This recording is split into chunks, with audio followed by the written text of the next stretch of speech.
ఢిల్లీ నూతన సీఎంగా రేఖా గుప్తా పదవి బాధ్యతలు స్వీకరించారు. ఆ తర్వాత మంత్రుల కేటాయింపు జరిగింది. సీఎం రేఖా గుప్తా తన వద్దే హోంశాఖ, ఆర్థిక విజిలెన్స్ శాఖలు ఉంచుకున్నారు.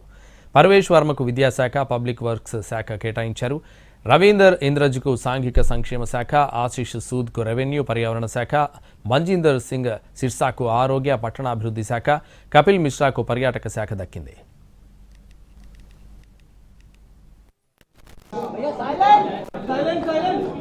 शपथ ग्रहण के बाद हमारे शपथ ग्रहण कार्यक्रम के बाद आज हमने इस चार्ज को भी लिया है।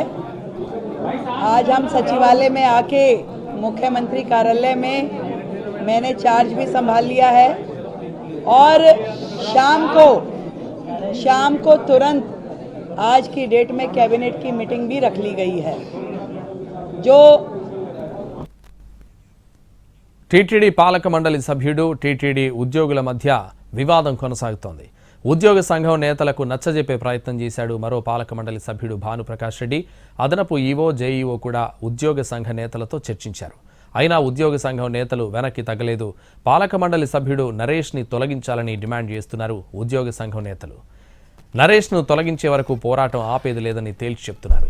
రేపు ఎల్లుండి మౌన దీక్షలకు పిలుపునిచ్చాయి ఉద్యోగ సంఘాలు. 24న టీటీడీ ఉద్యోగుల సర్వసభ్య సమావేశంలో తదుపరి కార్యాచరణ ప్రకటిస్తామని చెప్పారు.